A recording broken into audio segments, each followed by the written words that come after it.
Hi everyone. In today's tutorial, we will show you how to upload videos to YouTube directly from Google Drive. This is perfect if your videos are stored in the cloud and you want to share them with your audience quickly and easily. Let's get started. On your Google Drive dashboard, find the video you want to upload to YouTube. Once you have selected it, click the three dots.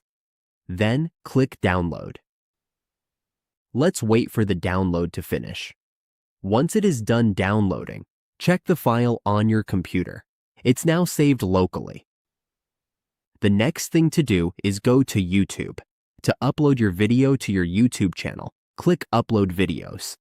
Then select Files and go to the folder where your file is saved. Like this one. It's in the Downloads folder.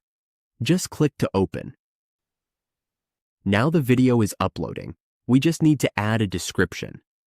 For example, we can add a link, just like this. Once that's done, click Next and the video will be checked. Click Next again. Make sure it's set to public, then publish it. And that's it. Your video is now uploaded to YouTube straight from Google Drive.